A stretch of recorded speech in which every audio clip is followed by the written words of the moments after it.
সুতরাং মানুষের কাছে পরিষ্কার হয়ে গিয়েছে, এর আগে যে মিথ্যাচার তোমরা করেছো, ষড়যন্ত্র করেছো, চক্রান্ত করেছো, আল্লাহ জানিয়ে দেন মাকারু ওয়া মাকারাল্লাহ ওয়াল্লাহু খায়রুল মাকিরিন। তোমরা ষড়যন্ত্র করেছো, আল্লাহর সেই ষড়যন্ত্রের কাছে তোমাদের ষড়যন্ত্র কোনো মূল্য নাই, মূল্যহীন। তোমরা নিজের মুখেই বিশ্বনন্দিত আলেমকে অপমানিত করেছো। আজ তোমাদের মুখ থেকেই প্রমাণ হচ্ছে এবং প্রকাশিত হচ্ছে আল্লামা সাঈদীর মতো বিশ্বনন্দিত জনপ্রিয় দাঈ আল্লাহ জমিনে আজ তৈরি হয় নাই। বলেন ঠিক কিনা?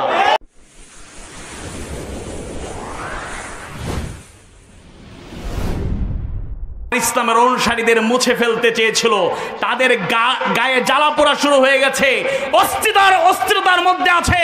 বিশ্বাস করুন, ইসলামিক মিডিয়াগুলো ইউটিউব ফেসবুকে দিনের প্রচার যেভাবে হচ্ছে, বাতিলের সেই মোকাবেলায় যথেষ্ট ভূমিকা পালন করছে। বলুন ঠিক কিনা?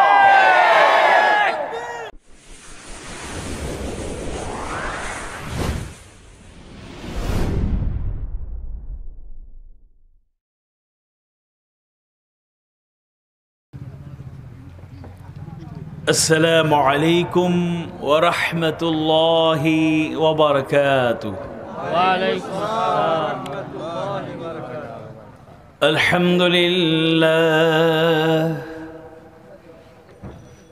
الحمد لله نحمده ونستعينه ونستغفره ونؤمن به ونتوكل عليه، وأشهد أن لا إله إلا الله وحده لا شريك له، وأشهد أن سيدنا سندنا حبيبنا ومولانا محمد أعوذ بالله من الشيطان الرجيم. بسم الله الرحمن الرحيم. إن الله وملائكته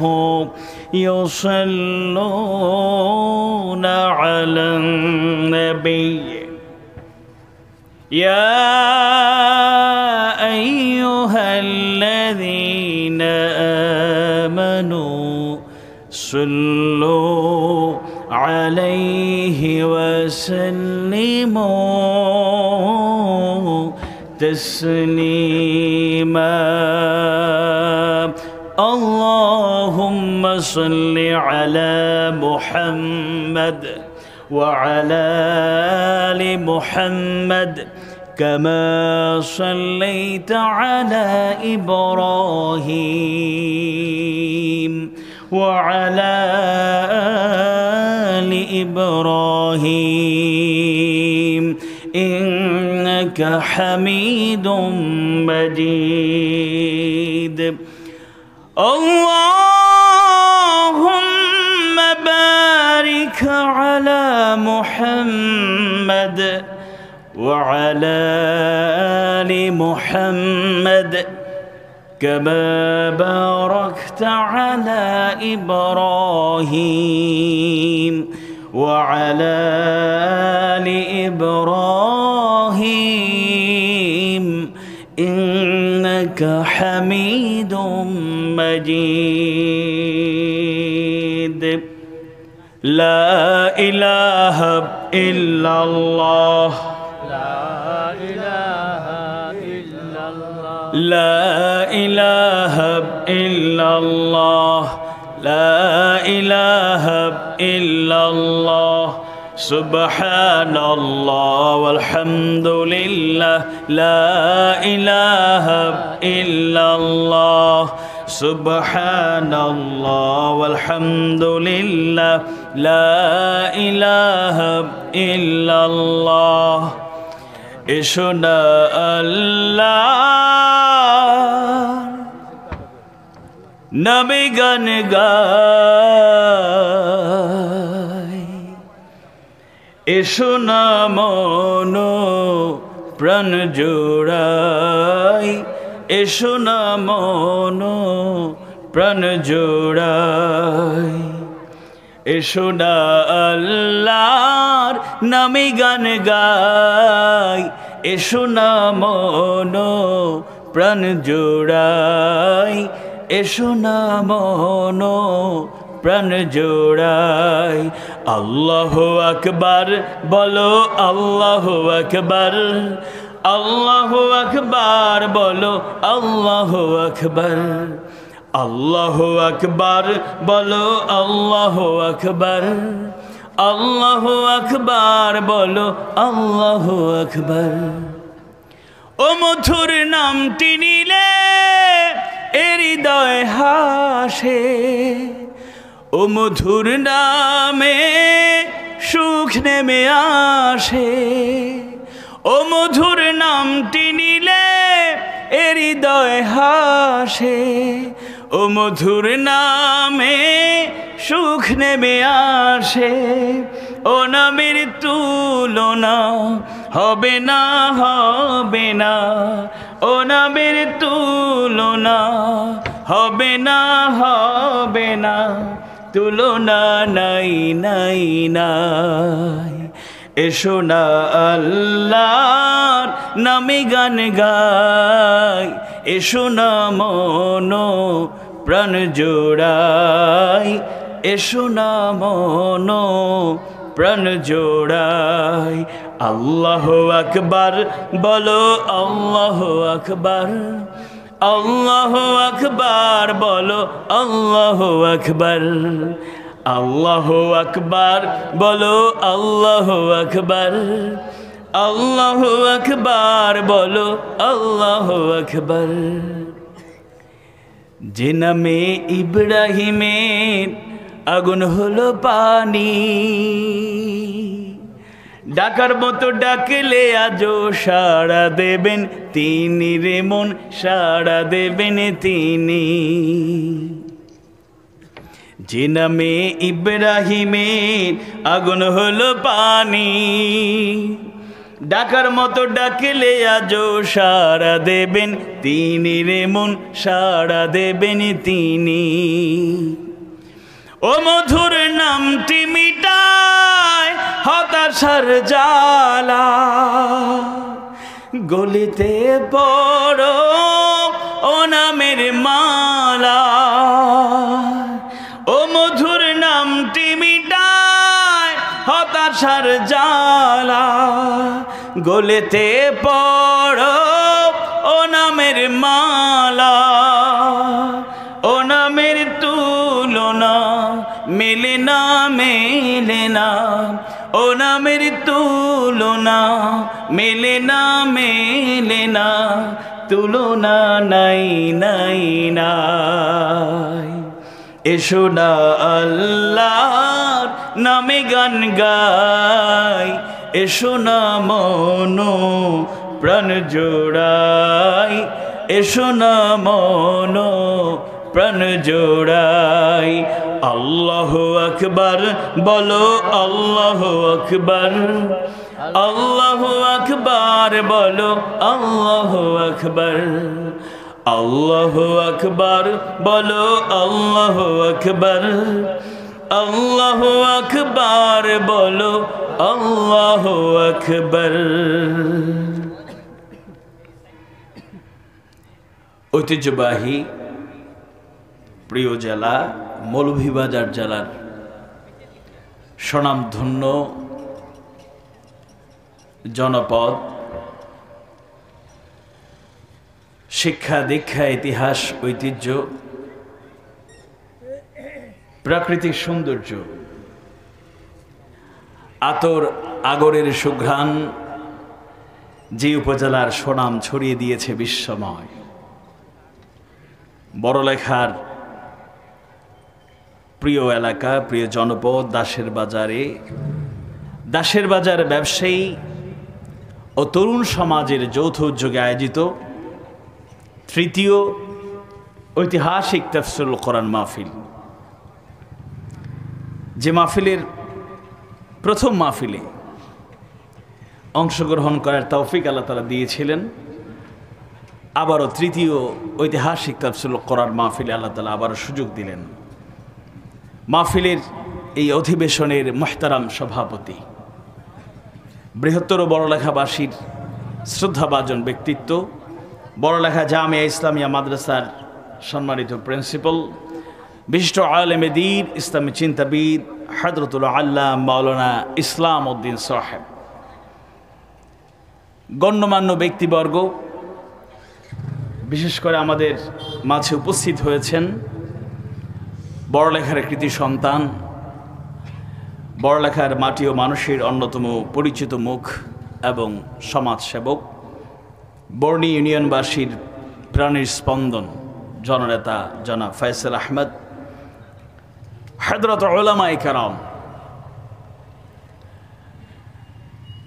যাদের আগমন এই মাহফিলের সৌন্দর্য এবং মর্যাদা বৃদ্ধি করেছে। আজকের মাহফিলের প্রধান অতিথি, তিনি শুধু বাংলাদেশেরই গর্ব নন, বর্তমান পৃথিবীতে যেসব ইসলামী স্কলাররা গুরুত্বপূর্ণ দায়িত্ব পালন করে যাচ্ছেন তন্মধ্যে অন্যতম আমাদের এদেশের গর্ব, শ্রদ্ধাভাজন আলেমে দ্বীন, শিক্ষাবিদ, উস্তাদুল আসাতিদা মাওলানা সৈয়দ কামাল উদ্দিন জাফরি সাহেব। আমাদের এই মাহফিলের অন্যতম অতিথি, ছোট্টবেলা থেকেই যাদের ওয়াজ শুনে আমরা বড় হয়েছি, যাদের মুখের দিকে তাকিয়ে থাকতাম, মাহফিলে হাজির হয়ে যাদের ঠোঁটের দিকে তাকিয়ে থাকতাম, কথা বলার অঙ্গভঙ্গি স্বরমূর্ছনায় মুগ্ধ থাকতাম, আমাদের উস্তাজ এই দাওয়াতি ময়দানে যে দুজন মহান ব্যক্তির নির্দেশনা, গাইডলাইন আমাদেরকে অনুপ্রাণিত করত, তন্মধ্যে অন্যতম দুজন ব্যক্তি, একজন হচ্ছেন আমাদের শ্রদ্ধাভাজন ব্যক্তিত্ব জনাব মাওলানা আব্দুল মতিন চৌধুরী সাহেব, যিনি শাহবাগী হুজুর হিসেবে পরিচিত। তবে সোশ্যাল মিডিয়ায় কিছু মানুষ, সিলেটের নন বাহিরের, যারা অনেক কমেন্টস করেছেন যে শাহবাগী হুজুর আপনাদের মাহফিলে। শাহবাগ বলতে ওই ঢাকা শাহবাগ না, আমরা ব্যাখ্যা করে বললাম এটা সিলেট জেলার জকিগঞ্জ উপজেলার শাহবাগ এলাকা। কারণ এই বর্তমান সিচুয়েশনে শাহবাগ যখন থেকে কলঙ্কিত হয়েছে, তখন থেকে শাহবাগের নামটা শুনলে তাওহীদ প্রিয় জনতা একটু কষ্ট পায়। আর বৃহত্তর সিলেটে আবার এটার উল্টো, শাহবাগী হুজুর আমাদের প্রাণের স্পন্দন, বলেন আলহামদুলিল্লাহ। আর ওই শাহবাগ শুধু বাংলাদেশ না, বিশ্বের আনাচে কানাচে এদের ব্যাপারে নেতিবাচক ধারণা তৈরি হয়েছে। যে শাহবাগ ঢাকার রাজধানীর ওই শাহবাগ চত্বরকে একটা শ্রেণীর মানুষ কলঙ্কিত করেছে, ওই এলাকাটা, ওই এলাকার মানুষরা খারাপ নন, বরং একটা শ্রেণী কলঙ্কিত করেছে, যেই শ্রেণীকে এই বাংলার তাওহীদি জনতা কখনোই মেনে নেয়নি এবং বরদাস্ত করে না, বলুন ঠিক কিনা? এবং আরেকজন নন্দিত দাঈ আল্লাহ। এক সময় আমরা ছোট্টবেলাতেই সিলেট আলিয়া মাদ্রাসা ময়দানে প্রায়ই আল্লামা দেলাওয়ার হোসেন সাইদি সাহেবের আগে যিনি ওয়াজ করতেন, ওই সময়ে লোকদের মুখে এই কথাটা প্রচলিত ছিল, সিলেটের সাইদি। আলহামদুলিল্লাহ, তিনি হচ্ছেন সুমিষ্ট কণ্ঠস্বরের অধিকারী, অত্যন্ত দালিলি চমৎকার হৃদয়গ্রাহী ভাষায় কথা বলেন। বয়সের কারণে, বাস্তবতার কারণে নতুন প্রজন্মের কাছে সেভাবে তিনি হয়তো উপস্থাপিত না, তিনি আমাদের উজ্জ্বল নক্ষত্র। অতীতকে কখনোই ছোট করে দেখার কোনো সুযোগ নেই। বাবা বুড়ো হয়ে যেতে পারেন, কিন্তু বাবা বাবাই।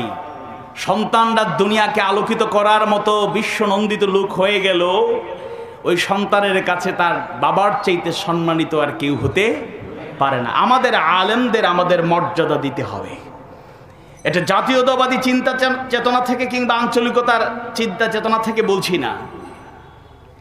আমাদের নিজেদের লোকদেরকে যদি আমরা মর্যাদা যথাযথভাবে না দিতে পারি, আমরাও অন্যান্য জায়গায় সেই মর্যাদা পাবো না। মূল্যায়ন করতে হবে। তিনি হচ্ছেন নন্দিত দাঈ ইলাল্লাহ আবু তাইব শোকপুরী সাহেব। আল্লাহ তাআলা আমাদের হুজুরদের সুস্থ রাখুন, হেফাজতে রাখুন, সবাই পড়ুন আমিন।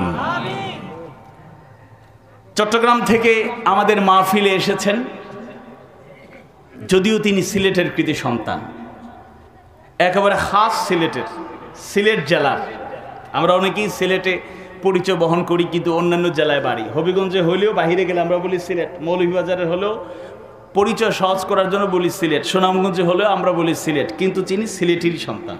কোম্পানিগঞ্জ উপজেলায় যার বাড়ি, তবে বসবাস করেন চট্টগ্রামে, পড়াশোনা করেছেন চট্টগ্রামে, সিলেটেও পড়াশোনা করে এরপর ওই জায়গায় গিয়েছেন, যেই জনপদে আমি আল্লাহ তাআলার ক্ষুদ্র গোলামের মাহফিল সবচেয়ে বেশি। ওই লোকেরা খুব ধর্মপ্রাণ, আন্তরিক, তারা আমাদেরকে মহব্বত করে, আমরাও তাদেরকে মহব্বত করি, আলহামদুলিল্লাহ। তারা দেখা হইলে বদ্দা কেনা সন কল দিয়ে বলবে বদ্দা হডে। যাই হোক, সেই জনপদের অবস্থানরত সিলেটের কৃতি সন্তান, যিনি অল্প বয়সেই আলো ছড়াচ্ছেন, দিনের প্রচারে অগ্র সৈনিক হিসাবে কম সময়ে আলহামদুলিল্লাহ অনেক সুপরিচিত এবং জনপ্রিয় হয়ে গিয়েছেন, মিডিয়া ব্যক্তিত্ব, আমাদের প্রিয় ভাই দাঈ ইলাল্লাহ মাওলানা এম হাসিবুর রহমান। আল্লাহ তাআলা এই ময়দানে তাকে কবুল করুন, বলো না আমিন। তরুণরাই আশা ভরসা, তরুণরাই মানুষের স্বপ্ন দেখায়, তরুণরাই এখন তারুণ্যদীপ্ত এই যুব সমাজকে উদ্দীপ্ত করছে বেশি, আলহামদুলিল্লাহ। এরপরে আরও গুরুত্বপূর্ণ মেহমান হিসেবে আমাদের সভাপতি সাহেব তো আছেনই, পাশাপাশি আমাদের আরেকজন গুরুত্বপূর্ণ ব্যক্তি সুরিকান্দি জামিয়া ইসলামিয়ার অন্যতম উস্তাজ মাওলানা কারি আখতার হোসেন সহ উলামায়ে কেরাম, সাংবাদিক বন্ধুগণ, মিডিয়া ব্যক্তিত্বগণ, আমাদের এই মিডিয়ার ভাইরা অক্লান্ত পরিশ্রম করছেন, এক জনপদ থেকে অন্য জনপদ, এক প্রান্ত থেকে অন্য প্রান্তে ছুটে যাচ্ছেন। দিনের দাওয়াত প্রচারে তাদের ভূমিকাও ছোট করে দেখলে চলবে না। তারা শত শত মানুষের মাহফিলকে ছড়িয়ে দিচ্ছেন হাজার হাজার মানুষের মাঝে, হাজার হাজার মানুষের মাহফিলকে ছড়িয়ে দিচ্ছেন লক্ষ লক্ষ মানুষের কাছে, আর লক্ষ লক্ষ মানুষের মাহফিলকে ছড়িয়ে দিচ্ছেন কোটি কোটি মানুষের কাছে। বলেন আলহামদুলিল্লাহ। ইসলামিক মিডিয়াতে যারা ভূমিকা পালন করছেন, আল্লাহ তাআলা তাদেরকে দিনের জন্য, ইসলামের জন্য কবুল করুন, বলুন আমিন। টেলিভিশনে কয়েকজন আলেমের ওয়াজ শোনায়। এখন কিছু কিছু ইসলামিক অনুষ্ঠান চালু হয়েছে যারা একসময় ছিল না, এরকম শুধু তেলাওয়াত শোনা যেত, তাও তেলাওয়াতের পরে এর আবার ত্রিপটক পাঠ থেকে শুরু করে সবই হইতো। এখন মোটামুটি রমজান আসলে তো সবগুলো চ্যানেলেই আলহামদুলিল্লাহ ইসলামী অনুষ্ঠান হয়। আর অনেক অনুষ্ঠান, বিষয়ভিত্তিক কিছু জুমাবার, বৃহস্পতিবার কিছু কিছু ইসলামী অনুষ্ঠান আমরা দেখতে পাই, আলহামদুলিল্লাহ। তবে ইসলামের পক্ষে আলেম ওলামাদের কথাগুলো প্রচারের ক্ষেত্রে আমাদের জেনারেল যে মিডিয়াগুলো, টেলিভিশনগুলো, জাতীয় পত্রিকাগুলো তেমন কোনো সাপোর্ট দিত না।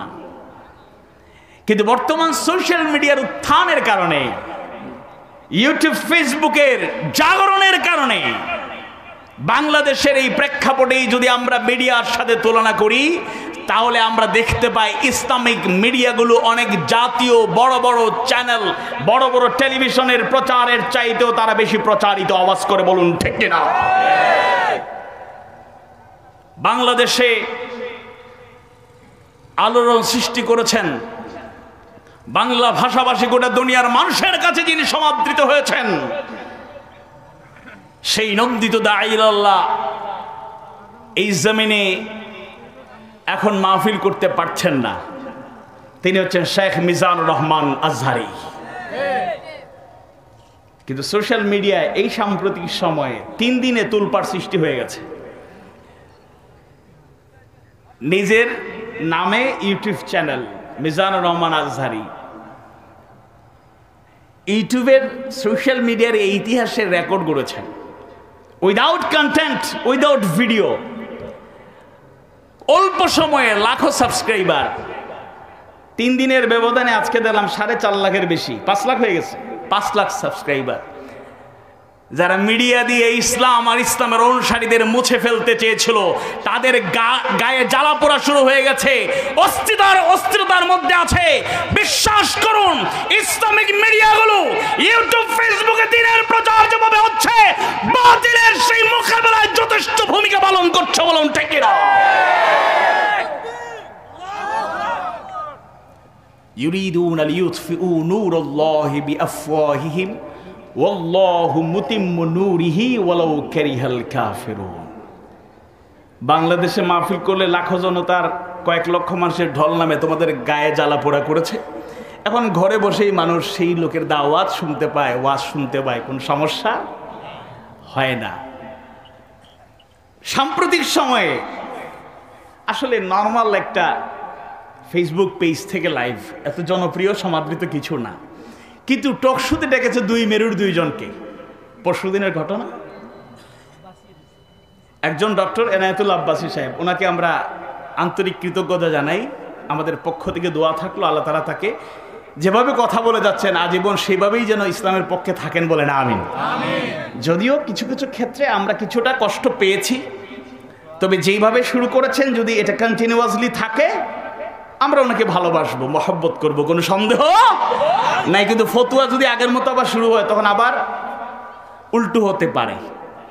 আমরা কামনা করি না, আমরা সবাই এক হয়ে থাকতে চাই। পীর মাশায়েখ আলেম উলামা কওমি আলিয়া বিভাজন দূর করে আল ইত্তিহাদ কুওয়া, ইউনিটি স্ট্রেংথ, অন্তত ইসলামের পক্ষে নাস্তিকদের ভালো করে শিক্ষা দেওয়ার জন্য এরকম সকলপন্থী আলেমরা যদি এক হতে পারে, কয়েকদিন পরে, কিছুদিন পরে এইসব হাতে গোনা নাস্তিকদের ভবিষ্যৎ প্রজন্ম বলতে কিছু থাকবে না, বলুন ঠিক কিনা? আমাদের শাহরিয়ার কবির সাহেব, ওনার আর অনেক নাম আছে, বললাম না, কারণ ইদফা বিল্লাতি হিয়া আহসান, আমরা মন্দের জবাব দিয়ে ভালোদের দেয়া শিখিয়েছেন কে? বড় অসহায় হয়ে গিয়েছিলেন, পাণ্ডিত্য আর জাহির করতে পারেন নাই, ঠেলার চুটে মুখ থেকে সত্য কথাটা বেরিয়ে এসেছে। তিনি তার কথার ফাঁকে বলেই ফেললেন যেটা কোনোদিনও বলেন নাই।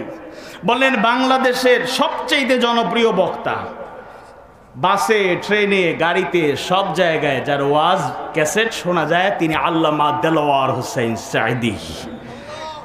আল্লাহু আকবার। আর আওয়াজ বাড়িয়ে বলেন আল্লাহু আকবার। বহু ষড়যন্ত্র করছো, এখন তোমাদের মুখ থেকে এই কথাগুলো আজকে গোটা দুনিয়ার কোটি কোটি মানুষের কাছে চলে গেছে। সুতরাং মানুষের কাছে পরিষ্কার হয়ে গিয়েছে, এর আগে যে মিথ্যাচার তোমরা করেছো, ষড়যন্ত্র করেছো, চক্রান্ত করেছো, আল্লাহ জানিয়ে দেন মাকারু ওয়া মাকারাল্লাহ ওয়াল্লাহু খায়রুল মাকিরিন। তোমরা ষড়যন্ত্র করেছো, আল্লাহর সেই ষড়যন্ত্রের কাছে তোমাদের ষড়যন্ত্র কোনো মূল্য নাই, মূল্যহীন। তোমরা নিজের মুখেই বিশ্বনন্দিত আলেমকে অপমানিত করেছো। আজ তোমাদের মুখ থেকেই প্রমাণ হচ্ছে এবং প্রকাশিত হচ্ছে আল্লামা সাঈদীর মতো বিশ্বনন্দিত জনপ্রিয় দাঈ আল্লাহ জমিনে আজ তৈরি হয় নাই, বলেন ঠিক কিনা?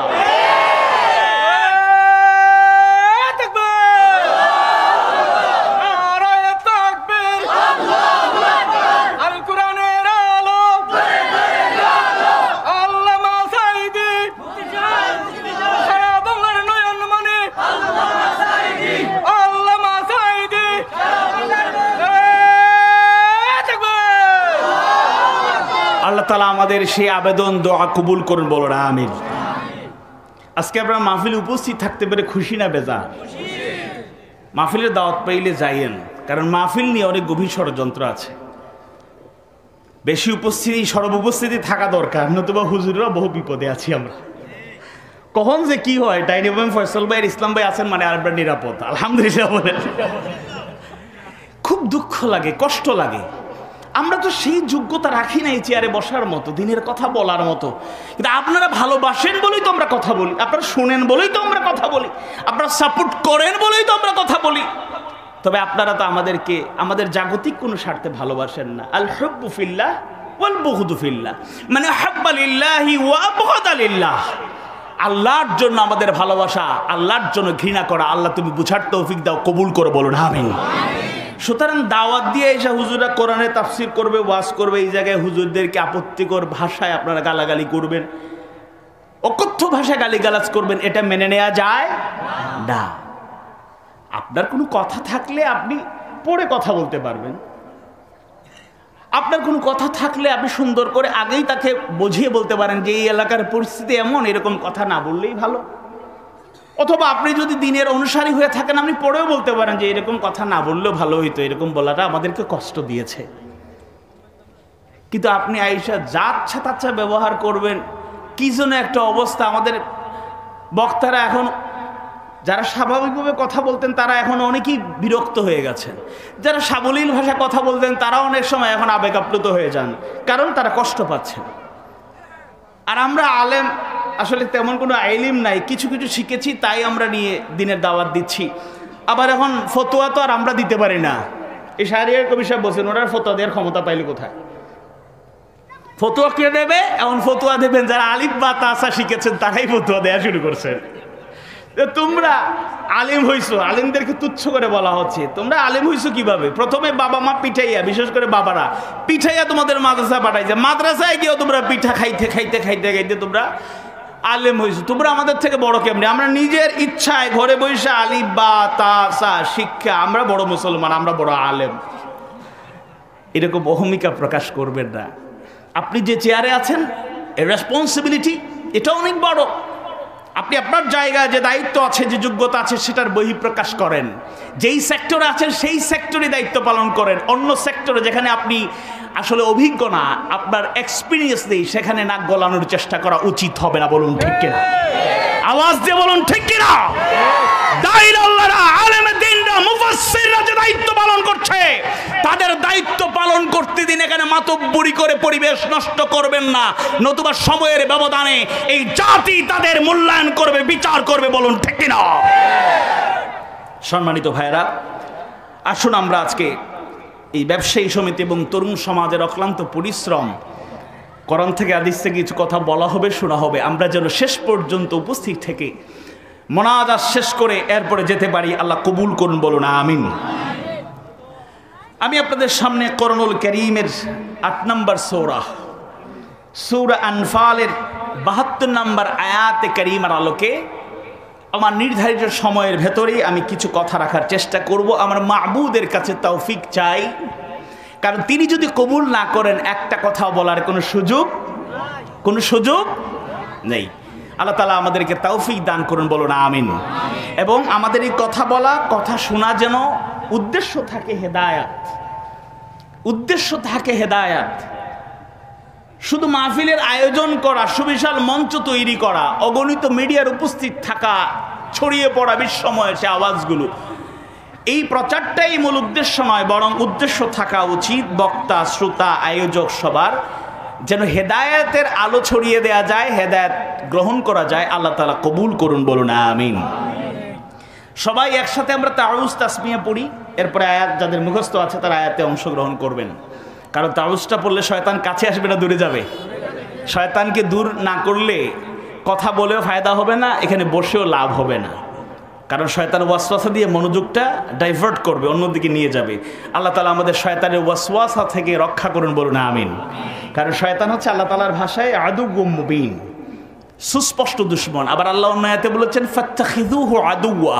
সুতরাং তোমরা শয়তানকে শত্রু হিসেবেই তোমরা আঁকড়ে ধরো, মনে করো, বন্ধু বানানোর কোনো সুযোগ।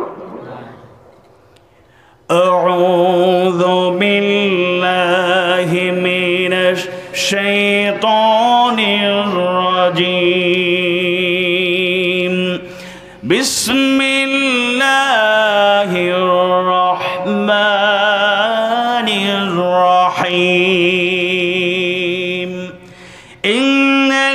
ইন্নাল্লাযীনা আমানু ওয়া হাজারু ওয়া জাহাদু বিআমওয়ালিহিম ওয়া আনফুসিহিম ফি সাবিলিল্লাহ والذين آووا ونصروا أولئك بعضهم أولياء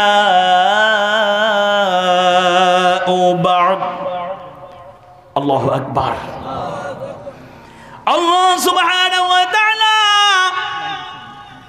কোরআনুল কারীমের ৮ম সূরা, অর্থবহ তাৎপর্যমণ্ডিত সূরা, সূরা আনফালের ৭২ নম্বর আয়াতে কারিমার মাধ্যমে কত সুন্দর করে আনসার এবং মুহাজির সাহাবীদের প্রশংসায় সেই আয়াত নাজিল করেছেন। সুবহানাল্লাহ। মুফাসসিররা বর্ণনা করেন এই আয়াত কারিমা, এই অংশটুকু আল্লাহ সুবহানাহু ওয়া তাআলা ওই সব আনসার সাহাবী মুহাজির সাহাবীদের উদ্দেশ্যে নাজিল করেছেন, যেই আনসার এবং মুহাজির সাহাবীরা আল্লাহর জন্য তার রাসূলের জন্য হাসি মুখে জীবন দিতে কুণ্ঠাবোধ করেন নাই। হাসি মুখে জীবন দেওয়াকে তারা গ্রহণ করেছেন, আত্মত্যাগ কোরবানি স্বীকার করেছেন, কষ্ট করেছেন, কিন্তু আল্লাহর পথ তার রাসূলের পথ এক মুহূর্তের জন্য ছেড়ে দেন নাই। সুবহানাল্লাহ। আল্লাহ তাআলা সেই সব আনসার মুহাজির সাহাবীদের উদ্দেশ্যে জানায় দেন, ইন্নাল্লাযীনা আমানু, নিশ্চয়ই যারা ঈমান এনেছে, ওয়া হাজারু, তারা হিজরত করেছে। ধন দৌলত কত প্রিয় ছিল, আল্লাহর নির্দেশে রাসূলের নেতৃত্বে যারা ধন দৌলত পিছনে ফেললো, বাবা ভাইয়ের মোহাব্বত পিছনে ফেলে যারা রওনা হয়ে গেল, কলিজার টুকরো ছেলে মেয়েগুলোকে পেছনে ফেলে রওনা হয়ে গেল, প্রিয়তমা স্ত্রীকে অনেকেই ফেলে রওনা হয়ে গেলেন। আল্লাহ সুবহানাহু ওয়া তাআলা সেই সব হিজরতকারীদের উদ্দেশ্য করে বলছেন, ওয়া হাজারু, আর যারা হিজরত করেছে, ওয়াজাহাদু বিআমওয়ালিহিম ওয়া আনফুসিহিম ফি সাবিলিল্লাহ, আর যারা জান এবং মালের ঝুঁকি অতিক্রম করে আল্লাহর পথে জিহাদ করেছে, সংগ্রাম করেছে, জোরে কোন সুবহানাল্লাহ। ওয়াল্লাযীনা আওয়াউ ওয়া নাসরু উলাইকা বা'দুহুম আউলিয়াউ বা'দ, এবং আল্লাহ তাআলা জানায় দেন তারা পারস্পরিক আশ্রয় দিয়েছে, সাহায্য করেছে, তারাই হলো একে অপরের ওয়ালি, তারা হলো একে অপরের বন্ধু। সুবহানাল্লাহ।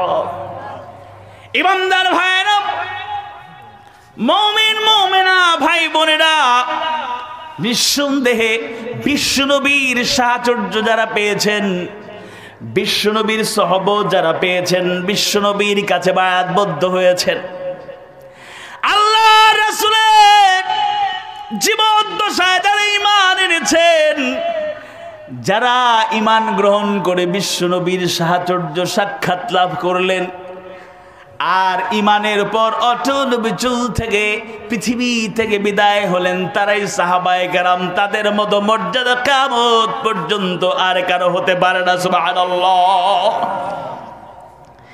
আল্লাহ তাআলা ২৭ নম্বর সূরা নামলের ৫৯ নম্বর আয়াতে কারিমায় কত সুন্দর করে ইরশাদ করেন, কুলিল হামদুলিল্লাহি ওয়া সালামুন আলা ইবাদিহিল্লাযীনা ইসতাফা। হে নবী, আপনি বলুন সকল প্রশংসা আল্লাহর জন্য। সকল প্রশংসা কার জন্য? আওয়াজ বাড়ি বলুন, কার জন্য? সকল প্রশংসা আল্লাহর জন্য। সালাম ওই সব বান্দাদের জন্য যাদেরকে তিনি বাছাই করেছেন। মুফাসসিররা বর্ণনা করেন সেই বাছাইকৃত বান্দা হলো তারা যারা বিশ্বনবীর উম্মত হিসাবে সরাসরি তাকে গ্রহণ করেছেন, সাহাবায়ে কেরাম। আল্লাহু আকবার। নিঃসন্দেহে সেই সাহাবীদের মর্যাদা পৃথিবীর সূচনা লগ্ন থেকে, বিশেষ করে আখেরি পয়গম্বর বিশ্বনবী মুহাম্মদ রাসূলুল্লাহ সাল্লাল্লাহু আলাইহি ওয়াসাল্লাম আগমনের পর থেকে তার কাছে থেকে তার ইন্তেকাল পর্যন্ত যারা তাকে পেয়েছেন, ঈমান এনেছেন, আবার ঈমানের পর ইন্তেকাল করেছেন, সেই সব সাহাবায়ে কেরাম অতুলনীয় মর্যাদার অধিকারী, যাদের পরিচয় আল্লামা ইবনে হাজার রাহমাতুল্লাহি আলাইহি দিয়েছেন, ইন্নাস সাহাবিয়্যা মান লাকিয়ান নাবিয়্য সাল্লাল্লাহু আলাইহি ওয়াসাল্লাম মুমিনান বিহি ওয়া মাতা আলাল ইসলাম। যেরকম আল্লাহু আকবার, যে কথাটা আগে বললাম সেটাই। যারা আল্লাহ রাসূলের সাক্ষাৎ পেয়েছেন, ঈমান গ্রহণ করেছেন, আর ইসলামের উপর টিকে থেকেই ইন্তেকাল করেছেন, বিদায় নিয়েছেন। সুবহানাল্লাহ। আল্লাহ তাআলা দোয়া শিক্ষা দিয়েছেন এমনি এমনি না। হেদায়েত পাওয়ার পরে হেদায়েতের উপর টিকে থাকা বড় একটি কঠিন চ্যালেঞ্জ, যেটা আল্লাহ তাআলা দোয়া শিক্ষা দিয়েছে, রব্বানা লা তুযিগ কুলুবানা বা'দা ইয হাদাইতানা ওয়া হাব লানা মিন লাদুনকা রাহমা ইন্নাকা আনতাল ওয়াহ্হাব। এই দোয়া বেশি বেশি করে করবেন। কত মানুষ দুনিয়ায় পাওয়া যায়, যার কথাবার্তা, যার আমল আখলাক, যার চলাফেরা উঠা বসা দেখে দেখে মানুষ ইসলাম শিখলো, ইসলাম বুঝলো, ইসলামের পথে অগ্রসর হলো, আল্লাহর দ্বীন বুঝলো, ইসলামী আন্দোলন বুঝলো, জিহাদ ফি সাবিলিল্লাহ বুঝলো। ওই মানুষগুলো যখন আলোর পথ থেকে দূরে চলে যায়, এক সময় কোরআনের কথা বলতো, ইসলামের কথা বলতো, ইসলাম কায়েমের কথা বলতো, দ্বীনের সেই সৌন্দর্যমণ্ডিত দাওয়াত দিত, এবার এমন পরিবর্তন হয়ে যায়, ওই দিনের সঠিক কথাগুলো সিরাতে মুস্তাকিমের পথে চলে না এবং সেই কথাগুলো বলে না। যারা তার দাওয়াতে হেদায়েতের আলো পেল, তারা আবার বলে, আহারে এই লোকটা বড়ই কপাল পোড়া, কোন পথে পা বাড়ালো, জোরে কোন ঠিক কিনা। হেদায়েত পাওয়া যেভাবে সৌভাগ্যের, হেদায়েতের সে আলোয় টিকে থাকা এর থেকে বড় সৌভাগ্য। হেদায়েতের আলো পেয়েছিল আব্দুল্লাহ বিন উবাই, কিন্তু টিকে থাকতে পারে নাই। রাসূলের পিছনে দাঁড়ায় সালাত আদায় করেছে,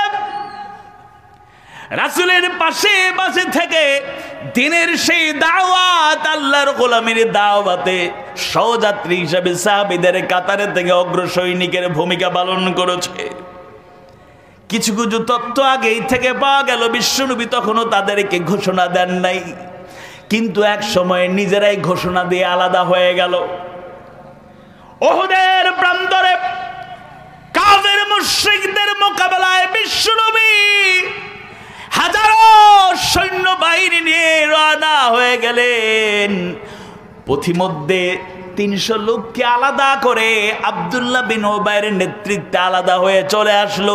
ওই দিন সবার কাছে প্রমাণিত হয়ে গেল, এরা হলো মুনাফিক, এরা মুনাফিক। দুরকম ঠিক কিনা? কাফেররা ইসলামের যে ক্ষতি করেছে, মুশরিকরা ইসলামের বিরোধিতা করে যেভাবে ক্ষতি করেছে, নিঃসন্দেহে এর থেকে কঠিন এবং মারাত্মক জঘন্য ক্ষতি করেছে মুনাফিকের দল। সুতরাং মুনাফিক থেকে সাবধান। আপনার কাছে এসে মিষ্টি কথা কয়, আমরা তো আপনাদের সাথেই আছি। আবার রাতের বেলা আরো যায় নেতাদের কাছে গিয়ে কয়, আরে বুঝেন না, এদের সাথে চলতেছি, একটু পাবলিক সেন্টিমেন্ট, আমরা তো আপনাদের সাথেই আছি। এই ময়দানেও যারা হকের কথা বলেন, কোরআন হাদিসের সঠিক কথা বলার কারণে শাহাদাতের পেয়ালা পান করতে হয়। আর অনেকে আছে হক কথা বলে, কিন্তু তাদের জীবনে কোনো ঝুঁকি আসে না।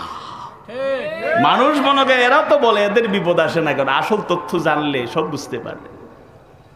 কিছু লোক হুঙ্কার দিলে, হক কথা বললেই বন্দী হতে হয়, আর কিছু লোক হুঙ্কার দেওয়ার পরেও বন্দী হওয়া লাগে না। একটু ভালো করে বুঝবেন, সস্তা আবেগ দিয়া পিছনে দৌড়ায়েন না, বিপদে পড়বেন। কিছু লোক কোরআন হাদিসের হক কথা বলে বলিষ্ঠভাবে মঞ্চ কাঁপায়, প্যান্ডেল একেবারে উপরে তুলে ফেলবে এরকম লাফ দেয়। সেই লোকদের তো তেমন দেখার মতো কোনো বিপদ আসে না। আর কিছু লোক অল্প বললেই কয়েকদিন পরে পরে সুন্নাত পালন করতে হয় কারাগারে গিয়ে। সেই লোকদের পায়ে ডান্ডা বেরি পরানো হয়, হাতে হ্যান্ডকাপ পরানো হয়। শোনেন, ভালো করে যাচাই করে লাফ দিয়েন। সোশ্যাল মিডিয়া অল্প কিছুতেই আমরা খুব খুশি হয়ে লাভ দিই। No, never. একটু অবজারভেশনে রাখেন, একটু অপেক্ষা করেন। আমাদের তো তাড়াহুড়া, আল্লাহর তো তাড়াহুড়া নেই। কারো পরিচয় আল্লাহর সাথে সাথে দিয়ে দেন, আর কারো পরিচয় 10 বছর, 15 বছর, 20 বছর পরেও প্রকাশিত হয়। সুতরাং হক হকই, বাহ্যিকভাবে অনেক কিছু হকের মতো, কিন্তু এটা হক না। ভালো করে সোনা যদি না চিনেন, যুবক বিয়ে করতে যাবে, নিজে গিয়ে আমার পছন্দ করবো, আমার প্রিয়তমা স্ত্রীকে একটা সোনার চেইন দেব, সোনার হাট দেব, নিজে চিনতে নিজেই চলে গেছে। অথচ অভিজ্ঞ বাবা বলতেছেন, বাবা তুমি চিনবা না। আরে বাবা তুমি চিন্তা করো না, আমি চিনি না। এই অভিজ্ঞ বুড়া বাবারে পাত্তা দেব না, গিয়া দেখবা এমন ঠকা ঠকছো। 1 বছর যাইতে জানা যাইতেই হোম মিনিস্টার বলতেছে, কি সোনা দিছেন?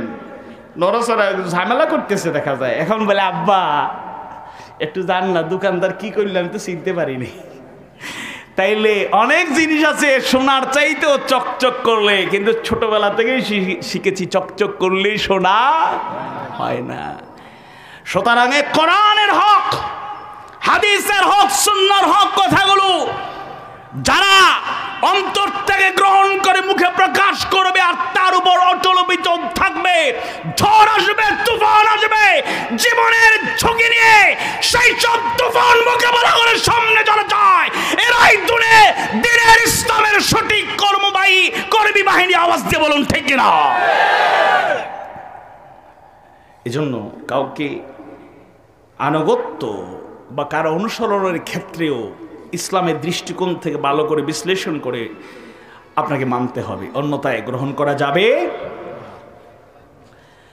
আল্লাহ রাসূলের সেই সব সাহাবীরা কিয়ামত পর্যন্ত যাদের কোনো তুলনা হবে না। ফাঁকে একটা মনে পড়লো তাই বলি, দুঃখের কথা। ওয়াল্লাহি আল্লাহর কসম করে বলি, আমরা জীবনের ঝুঁকি নিয়েও জানি না দুর্বল ইমানদারা কঠিন পরীক্ষা আসলে উত্তীর্ণ হতে পারবো কিনা, কিন্তু জীবনের ঝুঁকি নিয়ে হলে আল্লাহর আনুগত্য আমরা করবো ইনশাআল্লাহ। রাসূলের মহব্বত এবং আনুগত্য আমাদের আজীবন থাকবে, বলুন ইনশাআল্লাহ। এবং সাহাবায়ে কেরাম আমাদের কাছে আদর্শ, তাদের তুলনা হয় না। আল্লাহর রাসূলের 23 বছরের নবুয়ী জিন্দেগীর যে ইলমুল ওয়াহির প্রতিচ্ছবি হিসেবে তিনি উসওয়ায়ে হাসানা হয়ে গেলেন, সেই 23 বছরের জিন্দেগীর সেই আদর্শগুলো যারা ধারণ করেছেন দীর্ঘকাল, তারা হলেন সাহাবায়ে কেরাম। সুবহানাল্লাহ। সেই সাহাবীদের আমরা প্রাণের চাইতে ভালোবাসি, কোনো সন্দেহ আছে? আওয়াজ দিয়ে বলুন, সন্দেহ আছে? সাহাবীদেরকে আমরা প্রাণের চাইতে ভালোবাসি, মহব্বত করি, তাদের মূল্যায়ন আমাদের কাছে আছে। কেউ কেউ আমাদেরকে মানুষের সামনে কার্ড করার জন্য, আমাদের মানুষ থেকে আমাদেরকে দূরে সরানোর জন্য বলে, এরা তো সাহাবীদের মর্যাদা দেয় না, সাহাবীদের মানে না। জোরে কোন নাউজুবিল্লাহ। আবারও বলছি, আল্লাহ তার রাসূলের পরেই আমরা প্রাণের চাইতে প্রিয় হিসাবে যাদেরকে ভালোবাসি তারা সাহাবায়ে কেরাম। তাদের আদর্শগুলো আবু বকর সিদ্দিক রাদিয়াল্লাহু আনহু, ওমর ইবনে খাত্তাব রাদিয়াল্লাহু আনহু, উসমান বিন আফফান রাদিয়াল্লাহু আনহু, হযরত আলী বিন আবি তালিব রাদিয়াল্লাহু আনহু, আশারায়ে মুবাশশারা সহ সাহাবায়ে কেরাম আমাদের জন্য অতুলনীয় আদর্শ। আমরা তাদের জীবন আদর্শ পড়ি, চোখের পানি ফেলি, আবেগাপ্লুত ওই অনুসরণ করি। জীবনে আমরা সেটাকে ধারণ করব, চলার পথের পাথর হিসেবে গ্রহণ করব। সাহাবীদের অমর্যাদা করি, এরকম কথা বললে ডাহা মিথ্যা কথা ছাড়া আর কিছুই হতে পারে না। সেই সব আনসার এবং মুহাজির সাহাবীদের আল্লাহ সুবহানাহু ওয়া তাআলা জানায় দেন, ইন্নাল্লাযীনা আমানু, নিশ্চয়ই যারা ঈমান এনেছে। সাহাবায়ে কেরামের ঈমান আমাদের ঈমান কিন্তু সমান নয়। আমরা চেষ্টা করছি, কিন্তু তাদের মতো সুদৃঢ় ঈমান আনা কিয়ামত পর্যন্ত কারো জন্য সম্ভব নয়। আল্লাহ তাআলা জানায় দেন, ঈমানদারদের উদ্দেশ্যে কত সুন্দর করে আহ্বান জানান, ইয়া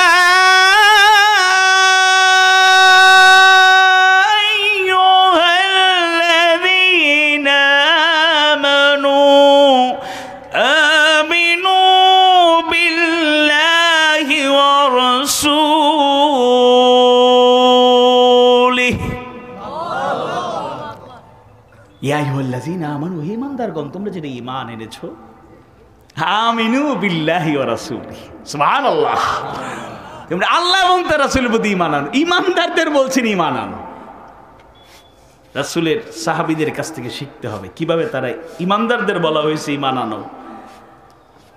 এর মানে হলো মুফাসসিরদের বর্ণনায় সহজ করে যদি বলি, মুফাসসিররা বর্ণনা করেন প্রথমত যাদেরকে সম্বোধন করা হয়েছে ও ঈমানদারগণ, ওই জায়গায় ওই আয়াতে ওই অংশে ওই সব ঈমানদারদেরকে আহ্বান করা হচ্ছে যারা মৌখিক ঘোষণা দিয়ে শুধু ঈমান এনেছে মাত্র, আর অগ্রসর হয় নাই। তাদেরকে আল্লাহ তাআলা বলছেন আমিনু বিল্লাহি ওয়া রাসূলি, আল্লাহ এবং তার রাসূলের প্রতি ঈমান আনো। মানে ঘোষণা দিলে বসে থাকলে চলবে না, বাস্তব জীবনে আল্লাহ তার রাসূলের আনুগত্য করা লাগবে। আল্লাহু আকবার। সেই সব সাহাবায়ে কেরাম কথা এবং কাজে বিশ্বনবীর কাছ থেকে ঈমান গ্রহণ করলেন। কথা এবং কাজে তাদের জানতে চাওয়ার আগ্রহ ছিল, জানার আগ্রহ ছিল। মাল ঈমান, ঈমান কি? আল্লাহ রাসূল কথা এবং কাজে তাদের শিক্ষা দিলেন, প্র্যাকটিক্যাল শিক্ষা তারা পেয়ে গেল আল্লাহ রাসূলের কাছ থেকে। আল ঈমান হুয়া التصديق بالجنان والإقرار باللسان والعمل بالأركان سبحان الله। যে কালেমা গ্রহণ করে আমরা ঈমানদার দাবি করি, প্রথমত ওই আল্লাহ তার রাসূলের ঘোষণা দিয়ে কালেমা পাঠ করে শাহাদা পাঠ করার মাধ্যমে আমরা ঈমানদার হয়ে যাই। আল্লাহ রাসূল শেখালেন প্রথমত এই কালেমার বিশ্বাসটা অন্তরে থাকা লাগবে। কোথায়? অন্তরে। বিশ্বাস থাকতে হবে কোথায়? অন্তরে। কারণ অন্তরের বিশ্বাসটাই আসল বিশ্বাস। ওয়াল ইকরার বিল লিসান, দ্বিতীয়ত মৌখিক স্বীকৃতি, মৌখিক প্রকাশ। মুখের মাধ্যমে আল্লাহ তার রাসূলের সেই কালেমার ঘোষণা হবে, দাওয়াত হবে, লোকদের কাছে সেই কথাগুলো আমরা পৌঁছে দেবো। আল্লাহ কবুল করুন, বলো না আমিন। আর 3 নাম্বার হলো ওয়াল আমালু বিল আরকান, কাজের মাধ্যমে বাস্তবায়ন, কাজের মাধ্যমে তার অনুসরণ। সুবহানাল্লাহ। আমরা তো ওই জায়গায় প্রথম জায়গাতে গন্ডগোল। মুসলমানের সন্তান যারা নাস্তিক হয় প্রথম জায়গাতেই গন্ডগোল। আত-তাসদীক বিল জানান, অন্তরে যে বিশ্বাস থাকার কথা অন্তরে বিশ্বাস নাই, দুর্বল। তাদের বুদ্ধিজীবীরা বড় বড় পিএইচডি হোল্ডার, সেই সব ডক্টররা গুফালা, এদের দেখবেন দাড়ি নাই, শুধু বড় বড় মুসের গল্লা আছে। আপনাদের কারো মুস গুফ এরকম থাকলে মাইন্ড করেন না, আপনাদের বলতেছি না। তবে দাড়ি রাখা সুন্নাত, চেষ্টা করেন, আল্লাহ বারাকা দিন। চেহারা সৌন্দর্য নষ্ট হবে না। যুবক যারা ভাবতেছো বিয়ের পরে রাখবো, এটা ভুল ধারণা। বরং দাড়ি রাখলে ঠকবে না। যারা আল্লাহওয়ালা, অন্তরে আল্লাহর ভয় থাকলে, আসলে মূল কথা তো আল্লাহ যেখানে জোর রাখছেন সেখানেই হবে। দাড়ি থাকুক আর নাই থাকুক, এত দুর্বল ইমানদার কেন? বিয়ে করার পরে দাড়ি রাখবে, এইরকম নিয়ত যে যুবকরা করছে, আল্লাহ তুমি তার থেকে বুঝার তৌফিক দাও, বলে না আমিন। কিশোররা আবার টেনশন করা দরকার নেই, বিয়ে সাথে আরো অনেক দূরের ব্যাপার। এখনই টেনশন করলে আর পড়ালেখা করতে পারবে না, কিছু করতে। ওই পণ্ডিতগুলো, গুফওয়ালাগুলো বিভিন্ন ইউনিভার্সিটিতে এরা বসে আছে। আমাদের বৃহত্তর সিলেটে এমন এক নাস্তিকের সর্দার আছেন, যিনি সিলেটে শুধু না দেশের মধ্যে এমনকি আন্তর্জাতিক পরিমণ্ডলেও নাস্তিক হিসাবে যথেষ্ট সুখ্যাতি ওনার আছে। ওরা ছাত্রদের শিখায় কেমনে আল্লাহ রাসূলের জন্য পাগল হও। দেখেছো কখনো? না, দেখি নাই। তাইলে বোকামি করো কেন? তাদের থিওরি হলো unseen is nothing, unseen is nothing, যা দেখা যায় না এগুলো কিচ্ছু না। জোরে কর নাউযুবিল্লাহ। তুমি যে মায়ের গর্ভ থেকে পৃথিবীতে আসছিলা, তুমি কি দেখছো? তোমার কি মনে আছে? এরপর মায়ের প্রতি বিশ্বাস আছে না নাই? না দেখে যদি সেই মায়ের গর্ভে ছিল এটা বিশ্বাস করো, তাইলে তুমি না দেখে আল্লাহকে বিশ্বাস করতে পারো না। তোমার মতো জ্ঞান পাপী আর মূর্খ আর কেউ হতে পারে না।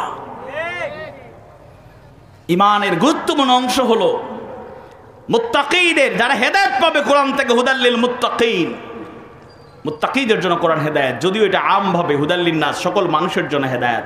মুফাসসিররা বর্ণনা করেন সবার জন্য হেদায়েত, সবাই হেদায়েত পাবে না। হেদায়েত পাবে যারা, তারা হলো হুদাল্লিল মুত্তাকিন, যারা তাকওয়ার গুণে গুণান্বিত হবে। সুবহানাল্লাহ।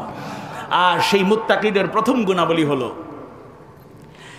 আল্লাযীনা ইউমিনুনা বিল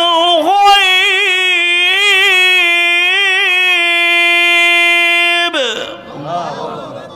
যারা অদৃশ্যের প্রতি বিশ্বাস স্থাপন করে। সুবহানাল্লাহ। আল্লাহকে দেখি নাই, এরপরে ঈমান থাকবে। রাসূলকে দেখি নাই, ঈমান থাকবে। জান্নাত জাহান্নাম দেখি নাই, ঈমান থাকবে। এই ক্ষেত্রে যাদের দুদুল্যমান অবস্থা, তারা হঠাৎ করে চিৎপটাং হয়ে দুনিয়া ছেড়ে চলে যাবে। অন্ধকার আর আযাবুন আলিম ছাড়া তাদের কপালে আর কিছু জুটবে না। লজিক চাও, একটা সহজ লজিক প্রায়ই বলেছি, আবারও বলি, সহজ লজিক। ওই এরা তো লজিক যুক্তি ছাড়া এরা বুঝে না, এরা মহাপণ্ডিত। আপনাদেরকে এরা মানুষের কাতারি মনে করে না, এমন ভাবসাব তাদের। আমরা অঙ্ক করতে গিয়ে বলি না, মনে করি কয়ের কাছে আছে 10 টাকা, মনে করি। নাস্তিকরা কি কয়? এই দুনিয়াই সব, এরপরে আর কিছু নাই, আখেরাত বলতে কিছু নাই, নাউজুবিল্লাহ। মনে করি। নাস্তিকদের কথার আলোকে আমরা বিশ্বাস করি, সন্দেহ নাই, কিন্তু নাস্তিকদের লজিক দিতে গিয়ে বলি সহজ একটা লজিক, মনে করি আখেরাত বলতে কিছু নাই, তারাও মরলো, আমরাও ইন্তেকাল করলাম, গিয়ে দেখলাম আখেরাত নাই, ওরাও বাঁচলো, আমরাও বাঁচলাম। আর যদি আখেরাত বলতে কিছু থাকে, তাইলে তোমরা কই যাইবা? রক্ষা আছে? একটু চিন্তা করেন তো, কথাটা যৌক্তিক না অযৌক্তিক? ওরা বলতেছে আখেরাত বলতে কিছু নাই, ধরে নিলাম আখেরাত বলতে কিছু না, আমিও বাঁচবো, তুমিও বাঁচবা। কিন্তু আখেরাত বলতে যদি কিছু থাকে, তাইলে আমরা পার পেয়ে যাব ইনশাআল্লাহ। আওয়াজ দিয়ে বলুন ইনশাআল্লাহ। বীর মুজাহিদের মতো বলুন ইনশাআল্লাহ। আর ওই নাস্তিকের বাচ্চাগুলো সেদিন বলে মার রাব্বুকা, রবে তো মানে নাই, বলে লাদ্রি লাদ্রি, আমি কিছু জানি না, আমার কোনো উপায় নাই। মুসলমানদের কষ্ট দেখে এখন হাসে, দাঁত কিলাইয়া 32টা না হলে 28টা রাত দেখা যায়। আর ওই দিন ওরা কাঁদবে, আমরা মুচকি মুচকি সুন্নতি হাসি হাসবো ইনশাআল্লাহ। তবে আমরা আল্লাহর কাছে দোয়া করি, আল্লাহ অন্তত ইন্তেকালের আগেদের হেদায়েতের আলো দিয়ে মাফ করে দিও, আল্লাহ কবুল করুন, বলো না আমি। কারণ কল্যাণ আমরা চাই না। আর দিন ও নাসিহা, ইসলামের সৌন্দর্য যাদের মধ্যে আছে তারা কল্যাণ কামনা করে, অকল্যাণ কামনা করতে পারে? সুতরাং সেই সব সাহাবায়ে কেরাম একটু চিন্তা করে দেখুন, অনন্তকালের আখিরাত দুনিয়ার জীবনে দেখা যায় না। আল্লাহকে তারা দেখেন না, এরপর সাহাবায়ে কেরামের ঈমান কেমন মজবুত ছিল। সে আল্লাহর জন্য হাসিবকে তারা জীবন দেওয়ার জন্য প্রস্তুত ছিলেন। ঈমানের সেই আলো থেকে বঞ্চিত হন নাই। সুবহানাল্লাহ। আবু বকর সিদ্দিক রাদিয়াল্লাহু আনহুর সিদ্দিক যুক্ত শব্দটা যুক্ত হলো, সেই ঘটনা আমরা জানি, ইশারায় যথেষ্ট স্মরণ হয়ে যাবে। সিদ্দিক সত্যবাদী বা সত্যবাদী উপাধি তিনি পেয়েছিলেন মেরাজের ঘটনার পরে।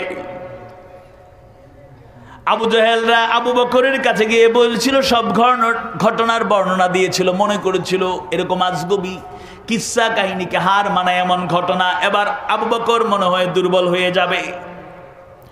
কিন্তু তৃপ্ত কণ্ঠে আল্লাহ তাআলা রাসূলের প্রতি ঈমানের ঘোষণা দিলেন, যার কারণে বিশ্ব নবী বললেন, আবু বকর তুমি শুধু আবু বকর নও, তুমি সিদ্দিক, তুমি সত্যবাদী, মহাসত্যবাদী। সুবহানাল্লাহ।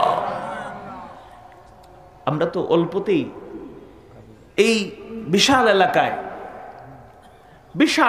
একজন ভালো মানুষ, ছোট্টবেলা থেকে ছাত্র জীবন থেকে এখন মনে করুন বয়স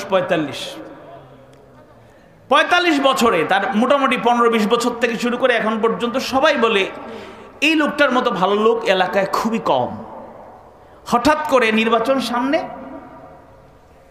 ওনার গ্রহণযোগ্যতা বেশি, ইউনিয়নে কেউ ঠেকাইতে পারবে না। এখন বিরোধীরা বললো, হঠাৎ করে রাতের বেলা এক অপপ্রচার ছেড়ে দিল, বললো খবর পাইছনি উমুক বাই হয়ে মরিজিরা, অবস্থা তো খুব খারাপ, এমন এক রিপোর্ট শুনলে আশ্চর্য হয়ে যাবে। কিতা ওলা হাসানি ওই তো পারে, এত ঠুনকু বিশ্বাস নিয়ে কেমনে থাকেন? এগুলো হইলে তো বাবা মাকেও বিশ্বাস করবেন, কয়দিন পরে ভাইকে অস্বীকার করবেন, কয়দিন পরে স্ত্রীর সাথে সম্পর্ক ভালো থাকবে না, শুধু অবিশ্বাস। তুমি কই যাও, কি করো, সেলফি তুলো কেন, কারে পাঠাও, নাউজুবিল্লাহ বলেন। মনটাকে একটু বিশ্বাসী বানান। তবে হ্যাঁ, জেনে বুঝে মিথ্যাকে কখনোই বিশ্বাস করে ওইটাকে গ্রহণ করা যাবে না, ইমানটাকে মজবুত রাখতে হবে। কিন্তু ভালো আল্লাহ তার রাসূলের ব্যাপারে, আখিরাতের ব্যাপারে, জান্নাত জাহান্নামের ব্যাপারে সন্দিহান হওয়া যাবে না। আল্লাহ তাআলা বুঝার তৌফিক দিন, বলেন আমিন। ইকরার বিল লিসান, মৌখিক স্বীকৃতি, এটা পৌঁছাতে হবে দাওয়াত, এটা হলো চূড়ান্ত রূপ। জিকির করেই অনেকে মনে করে মাশাআল্লাহ কালিমার জিকির করতেছি, আলহামদুলিল্লাহ, আমরা একটু জিকির করি, লা ইলাহা ইল্লাল্লাহ, নেই কেহ নেই মালিক নেই খালিক নেই আল্লাহ ছাড়া,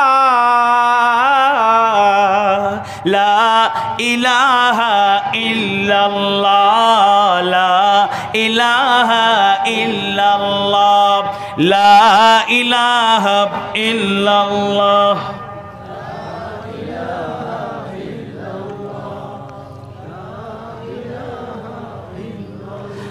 লা ইলাহা ইল্লাল্লাহ মুহাম্মাদুর রাসূলুল্লাহ সাল্লাল্লাহু আলাইহি ওয়াসাল্লাম। এরপরে ওয়াল আমালু বিল আরকান, কাজের মাধ্যমে বাস্তবায়ন, সেগুলো আমরা আশা করছি আমরা সবাই বুঝি, এগুলোকে বাস্তবে আমল করব। এরপরে আল্লাহ তাআলা জানায় দেন ওয়াহাজারু, যারা হিজরত করেছে। হিজরত করা সহজ কোনো কাজ নয়। দাসের বাজার ইউনিয়নের একজন যুবক,